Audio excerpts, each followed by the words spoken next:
If you keep trying to fix your life with more discipline, but your body is running on empty, I need you to hear this. Your discipline cannot outperform your depletion. Sleep is not laziness, sleep is leadership. And for wholeness, sleep is spiritual and physical. Today, I'm teaching the recovery system. Simple routines to help you sleep better naturally, recover your energy, and stop living in survival mode. Hello, hello, hello, and welcome back to another episode of Completely Whole's Wholeness Wednesdays. I'm your host, Beatrice Hutcherson, and this month we have been talking about the body reset. In week 1 of May, we talked about the energy audit. Week 2, we talked about walking is the workout. And in week 3, we talked about the nourish system. And today, we close the month with the foundation that makes everything else easier: sleep and recovery. So let's answer this question right up front. How can I sleep better naturally? Start by strengthening your sleep timing, building a short wind down routine, reducing light and stimulation at night, and getting bright light and movement earlier in the day. The goal is to support your circadian rhythm, calm your nervous system, and make your bedtime a cue for rest. Adults generally need at least 7 hours of sleep for good health. So, as you know, on this channel, we talk about wholeness. So, let's examine why sleep matters when it comes to wholeness. Well, it's because sleep is very important. Sleep impacts a lot of different areas. Sleep impacts your mood and your emotional regulation, your cravings and your appetite. You ever stay up really late and you just are constantly hungry? It also impacts your focus and your decision making. It impacts your stress resilience, energy for movement and meal prep, and it also impacts your patience and relationships. Sleep is not a luxury add on activity, right? It's a foundation. You need it.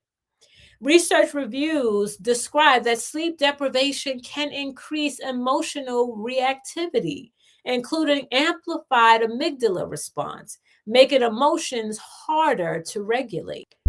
One night of sleep deprivation triggers a 60% amplification in amygdala reactivity. Now let's dive in. Let's talk about the recovery system. And again, here I go again with another system or framework. I call this system set, signal, soothe, and sustain. The 4 S's: set, signal, soothe, and sustain. So, first, you want to set your schedule. Signal your brain that sleep is coming. Soothe your nervous system and sustain recovery with a simple weekly rhythm. You do not need perfection, you need repeatability, consistency, something that you can repeat, a system that you can repeat over and over again that will produce the consistency that you need. So, step 1, set. So this consists of like your sleep timing and your anchors. Let's talk about that. So the goal here is that you want to create a consistent rhythm your body can trust. So pick a wake time you can keep most days, right? So if it's 5 o'clock a.m. each morning, you want to choose a time that you can wake up every morning and try to keep it within about an hour, even on the weekend, so that you do not throw off your system. Then back into your bedtime range. Some practical moves here are: set a wake time alarm, and you can do that on your phone or if you have a physical clock. Also, you want to set a bedtime alarm 45 minutes before you sleep so that you can start preparing yourself for sleep. And if you nap, keep it short and much earlier in the day. When your wake time is consistent, your sleep gets easier. Step number 2 is to signal. So you want to reduce light and stimulation during this time. Your brain, it actually reads light as a cue for wakefulness, right? Think of it as the sun coming in through the window. It you realize that it's morning, and so your brain tells you it's time to get up. The same thing with any light that we have. So here are some simple signals here that we could do or put in place. Dim the light 60 minutes before bed. Reduce your screen brightness and use night mode. Avoid heavy scrolling or stressful content, and then set a digital sunset time. And you can put that alarm on your phone. If you must use your phone, choose low stimulation activities, things like calming music or short devotional or some reading or a simple journal prompt. Step number 3 is to soothe. So this is a 10-minute wind down that you want, a routine that you want to put in place. This is the heart of your recovery system, the 10-minute wind down. So what we want to do is we want to choose 3 of these. Number 1 is a 2-minute longer exhale breathing, right? So we've done some breathing exercises in the past. You want to do that for 2 minutes and have a longer exhale when you're doing the breathing exercise. Number 2, 2 minutes of gentle stretching for neck and shoulders. Number 3, 2 minutes of a warm shower or a warm mug. 4, 2 minutes of gratitude or prayer. Or number 5 is a 2-minute brain dump to list all of the things that are on your brain, right? And so sleep starts before you get into bed. So the routine that you put in place, that wind down routine, can really position you for recovery and good sleep. Step number 4 is sustain. So this is where we talk about the weekly recovery rhythm. If you want your sleep to last, then you need a weekly rhythm. Once a week, do a 10-minute sleep review. And what you want to look at, and see, we talk about being intentional, right? So even with your sleep, be intentional. Do a sleep review and ask yourself, what helped me sleep this week? What hurt my sleep this week? And what is one adjustment that I could make? And then choose one recovery block each week, whether that's a slow walk or a nap. Remember to keep it short and earlier in the day, even having a stretching session or making your rest time your Sabbath, right? Having a Sabbath rest time. Also, an earlier bedtime one night so that you can maybe get a head start or maybe make up for some of that sleep that you did not get. I want you to remember this. Recovery is not a reward. It is maintenance. It is something that you need to do intentionally to maintain your body and to be a good steward over the body that you live in. My screen so that you can follow along with me. And so you can choose a piece of paper to write this down on. You can also access the link in the description and get your own toolkit or your own resource packet for the month of May. And so I know that it is, we're in the last week, right? But you also can have, it covers all of the different tools that we use for our demonstrations throughout the entire month of May. So even if you're just tuning in now, you can go back and watch those, but you'll have the toolkit where you can look at each of the different tools and implement them in your life. And it will really, really move you towards this body reset that we've been talking about all month long. And so for the purposes of today, right? So we're talking here about our sleep, our recovery system, right? So, and this is a recovery plan that we want to just build together, something very quick that we can do. And so you want to identify, what is my wake time? What is my bedtime range, right? So we talked about having 7 to 8 hours of sleep nightly, right? Our body needs that to recover well. So what is that range going to be? And then what is your digital sunset. What time is that? So remember, that's the 10 minutes prior to the actual bedtime, right? So if you say that your digital sunset, right? So that's that 10 minutes before the sleep time. And so I'm going to actually fill these in so you can see the examples. But my wake time is, I'm going to say 6 a.m. So then that means that my range here, if I'm getting up at 6 a.m., that means I have to be to sleep at least by 10, I'm going to say 30. That'll give me 7.5 hours. Right? So that is 10:30 p.m. to 6 a.m. That's going to be my bedtime range. And then what is going to be my sunset time, right? So if I say 10:30 is my time to go to sleep, then that means this has to be 10 minutes before, right? So that's going to be at 10:20 p.m. And so that is my time for sunset. And so my routine for this time is going to be turn off. I'm going to say bedroom lights. The first thing I'm going to do is I'm going to brain dump into my journal, right? So that I have nothing on the brain, everything is out. And then I'm going to turn off the lights, and then I'm going to do some reading.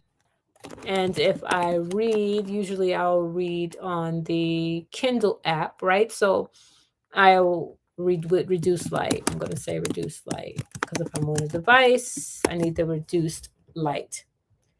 All right, so that's going to be my 10-minute wind down, right? So I'm going to brain dump into my journal, make sure that everything is out of my brain, and then I'm going to turn off the lights, and then I'm going to do some reading, right? Reduce light on my tablet, on my iPad, but I'm going to do some reading. So that's going to be my wind down routine.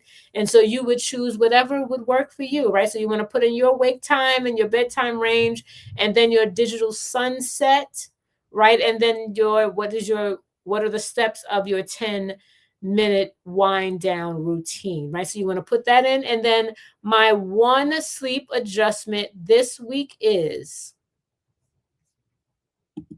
my sleep adjustment would be,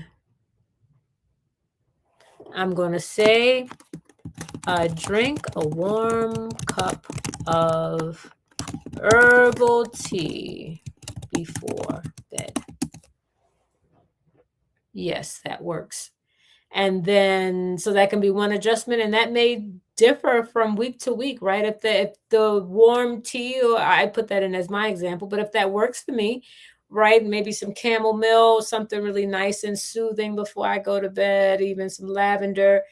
So I could do that. And so if it works for me, then I can implement that into my wind down schedule and adjust something else, right? Maybe the brain dump is taking too long, so I'll replace it with the tea.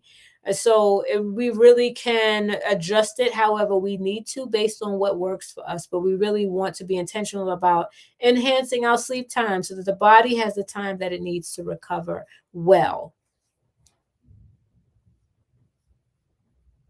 And so I hope this is very, very simple and quick, right? But it gives you some idea, allows you to put a plan in place of how you'll wind down before bedtime. And it gives you a structure to be able to stick to ensure that you are able to get to bed at a reasonable time, or the time that you set, and to have a good quality of sleep, right? Not just the amount of hours that you sleep, but the quality of sleep also matters.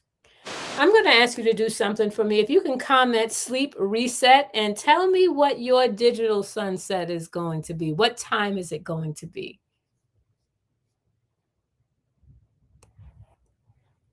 Now let's talk about some common sleep blockers and some quick fixes for those blockers.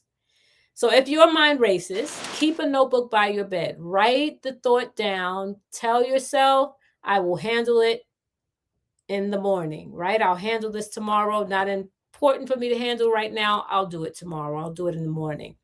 And if you wake up at night, do not grab your phone. Try breathing, a short prayer, or a dim light reset, right? So, but do not pick up your phone because you'll start scrolling, and then the brain will say, "Okay, we're awake. Let's stay awake for this time."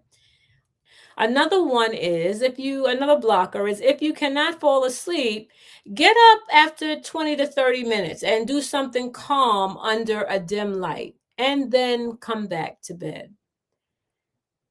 If you have persistent insomnia, loud snoring, or severe fatigue, consider talking with a licensed clinician, right? Or even your primary care physician to address some of those issues. So if it's something physical that's interrupting your sleep, then you want to address that. Or even something psychological, you want to make sure you address that.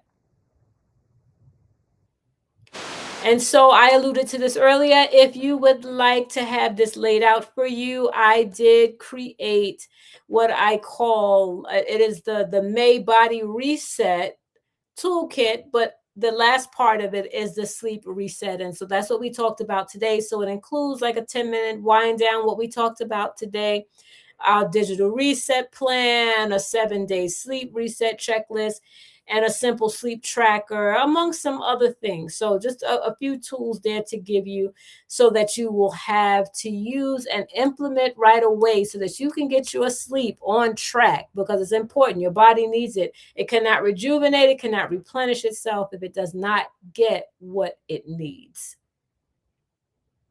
So you can go down in the description, grab the link in the description box below and get your copy. And if you missed the early episodes, go back and look at it because the toolkit does include all of it. But in week 1, we talked about the energy audit. So go back and look at that because each week built upon the prior week. All right. And as we close, as we always do together, we're going to say some affirmations because we believe that our words shape the world around us. So please repeat after me. Rest is part of my wholeness. I honor my body with recovery. I release hustle and choose healing. God renews my strength as I rest. I am becoming completely whole. And I'm going to leave you with this scripture, and it's Psalm 4:8 from the NIV version. In peace, I will lie down and sleep. For you alone, Lord, make me dwell in safety. And so my prayer is that you will be able to get your sleep and your recovery system on track and that you will get the much needed rest that you need. And so I hope that you were able to implement all the things that we talked about this month. If you followed through or followed along with us as we talked about the body reset. And so tonight or this evening or morning, whatever time it is where you are, being able to be intentional about getting the sleep and the rest and the recovery that we need is imperative. We must be good stewards over the body that God has given us to live in. And sleep is a very important part of that. And so until we meet again next time, my prayer is that you will get the rest that you need and that the quality of your sleep will be phenomenal and that you will be completely made whole.